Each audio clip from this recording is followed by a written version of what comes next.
What is up, world? Welcome to What We Watched. I am Matt, and this is the spoiler filled. The spoilers are everywhere. They are infesting this video for Avengers Endgame, which means that you have about 10 seconds to get out of this video if you do not want to know anything about Avengers Endgame. I'm intentionally taking a little bit longer because we post this on Facebook, and sometimes Facebook will just automatically start playing the video, and so you might be there thinking, oh my gosh, I haven't seen the movie. I'm not seeing it until later. And you don't want to know what happens in Avengers Endgame. And trust me, you do not want to know what happens in Avengers Endgame until you are experiencing it in the movie theater. So if that is you, you have a couple of seconds to close out this video, even if maybe like leave a comment or mark it somehow, so then you can come back after you've seen the movie, because you're definitely going to want to talk about it.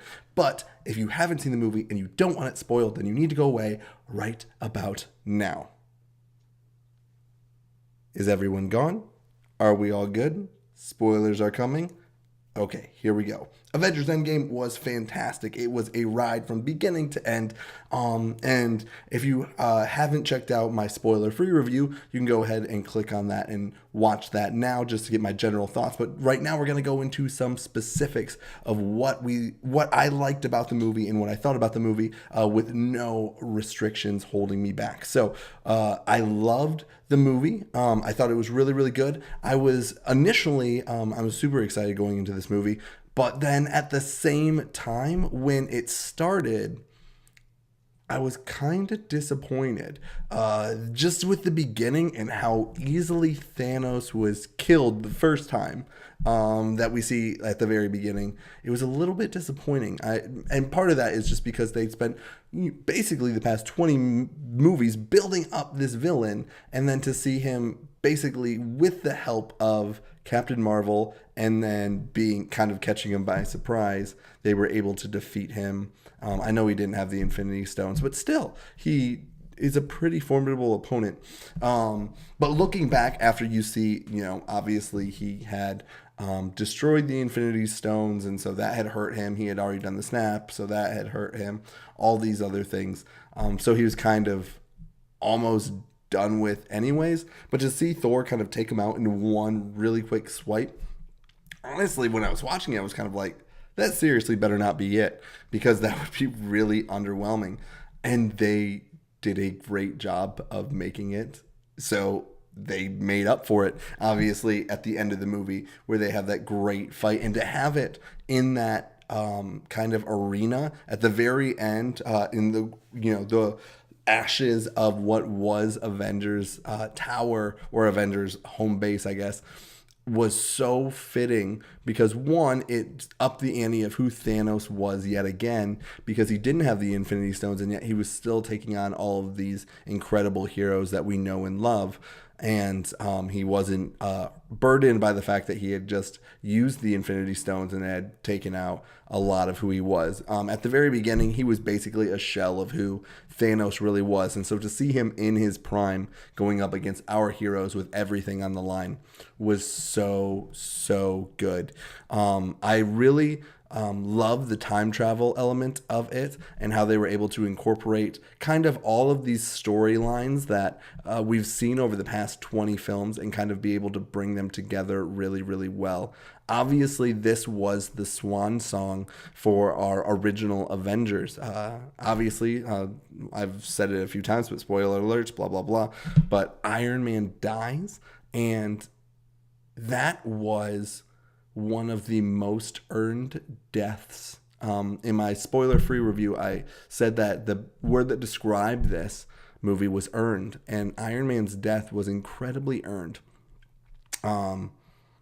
It was really easy to get emotional during that part, because his story arc came to a close in such a fitting way. And you don't typically see that when it comes to superhero movies. Somewhat of a spoiler for, Batman v Superman, but Superman dies, and then it just felt so unearned. It felt like we barely even knew that character. But to see Iron Man in movie after movie, and see the difference between Iron Man 1 Tony Stark and who we had now, where he's now a literal father, where he is a father figure, where he is a leader. We've seen him in his ups and his downs. and to see him put everything on the line, and even see the setup, how they mentioned earlier that Hulk had to do the snap because it would basically kill anybody else. And so he's going into that snap to get rid of Thanos, knowing kind of the ramifications of what would happen. And to hear Pepper say, you can rest now. And she even said that earlier in the film, which was a really good callback, was, but would you be able to rest if you knew that you could do something and you didn't? Could you rest? And that really showed just the man that Tony Stark had become. And that was incredibly earned. It was great. Just even thinking about it now really hyped me up for what a great... I don't want to overhype it. It is just a movie. But what an honor it's been to see all these movies kind of come together.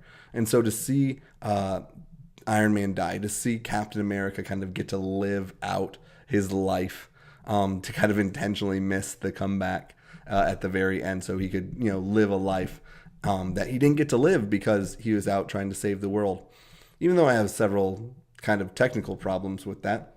Because I was thinking, okay, this is kind of a tangent a little bit, but if he ended up going back and then marrying, Peggy Carter, then I'm assuming he lived like a full life with Peggy, but then he ends up smooching like his somewhat granddaughter in Civil War.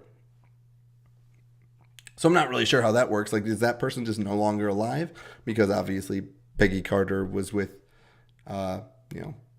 Captain America at this point. And so there's a few things with the time travel that gets a little bit messy, but it was really cool to kind of see him get to live his life, and Thor kind of handing it off to Valkyrie. That was really cool to see. Overall, very good. We kind of got to see everything kind of come to a close with at least the original Avengers, and I'm really curious to kind of see where they're going to go, because with Valkyrie kind of being the new Thor and Falcon being the new Captain America, and then maybe War Machine being the new Iron Man, or I don't know if maybe symbolically Pepper Potts will take that over, or even if Spider-Man is going to be kind of the fill-in, or a lot of talk has been with like Doctor Strange being the new point person for all of that. But with those kind of older ones being kind of, okay, this is their swan song, and now moving in to some new characters. I'm really curious to see how that's going to work, because so much of what made these movies great was the individual actors and them just completely engrossing themselves and being saturated with what that character was. And so I feel like there's naturally going to be a drop off, but Marvel has been so good introducing new characters and new developments in these past 10 years. And so I'm excited to see how that goes. Some things that I wasn't a huge fan of, the Thor stuff, I feel like he was doing so well. And I get like some of it's funny, like he's a fat slob and all that sort of stuff.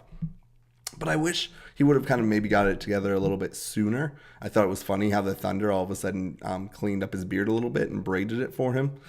But I just felt like somewhere along the line, I understand that he's down and he's out and he feels so defeated because he feels like he failed in stopping Thanos, and he's never really had to experience that before. But then at the same time, I really felt like, okay, that was kind of played for laughs, and we had to endure it for all 3 hours. And so Thor, kind of becoming so epic in these past, especially with Ragnarok and Infinity War, it kind of was a little bit disappointing to see him so watered down.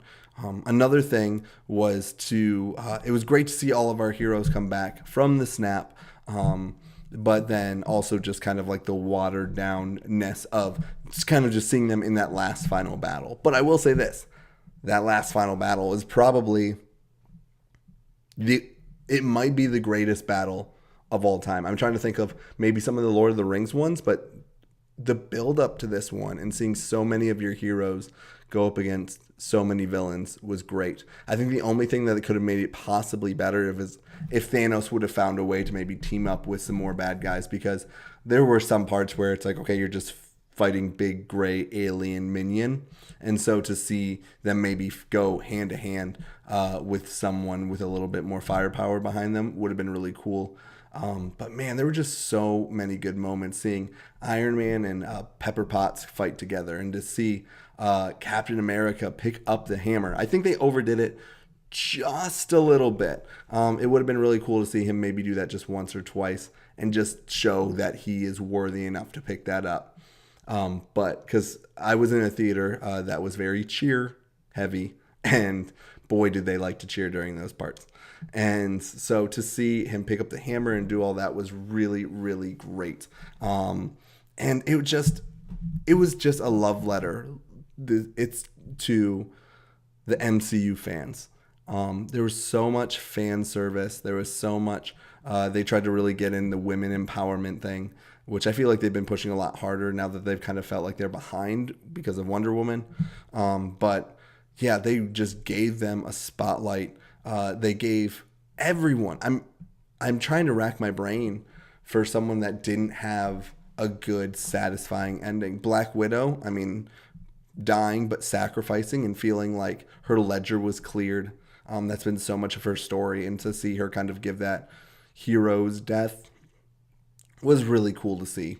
Hawkeye and everything that he had sacrificed and everything he worked for, Iron Man, Hulk, everything just really led up to a great, great movie. And so I loved basically everything about it. We're probably going to do another video just kind of going on what's next and maybe even some of my favorite characters, maybe even ranking them.